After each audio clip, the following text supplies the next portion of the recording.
ప్రపంచానికి పవిత్ర రామాయణాన్ని కానుకగా ఇచ్చిన ఆదికవి మహర్షి వాల్మీకి అని మంత్రాలయ టీడీపీ ఇన్ఛార్జ్ ఎన్ రాఘవేంద్రారెడ్డి సోదరుడు ఎన్ రామకృష్ణారెడ్డి అన్నారు. కర్నూలు జిల్లా మంత్రాలయంలోను కోసిగిలోను వాల్మీకి మహర్షి జయంతిని పురస్కరించుకుని టీడీపీ ఉపాధ్యక్షులు ముత్తురెడ్డి, పల్లెపాడు రామిరెడ్డి ఆధ్వర్యంలో వాల్మీకి కుల బంధువులతో కలిసి టీడీపీ నాయకులు ఎన్ రాకేష్ రెడ్డి, ఎన్ రాజారెడ్డి వాల్మీకి మహర్షి విగ్రహానికి పూలమాల వేసి ఘనంగా జరుపుకున్నారు. ఈ కార్యక్రమంలో హిందూ బంధుమిత్రులు, టీడీపీ నాయకులు గోపాల్ రెడ్డి, ఆర్లవణ society chairman Nadigireni Ayyanna, market yard chairman Narsireddy, Vakrani Venkatesh, Gnanesh, Chavidi Venkatesh, Polagonda Kosigayya, Arivili Veeresh తదితరులు పాల్గొన్నారు.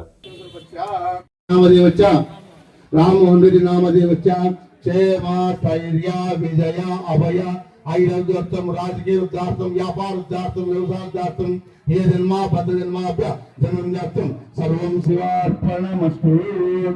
నారికేళేన సంజరి నారాయణ వస్తు నారాయణ అజ్ఞావాదేవాదే సన్నాస్తరోద్యాగ ఓం నారాయణ మధ్యజిల్లాలదే రఘునాథానాదాదేవ శ్రీ వాల్మీకి మహాదేవదాభక్తుం అప్రాయం దర్పయామి.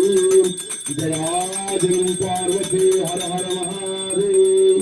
జయ లక్ష్మీ గోవిందాది గోవిందాయ సీతాయ పద నమో.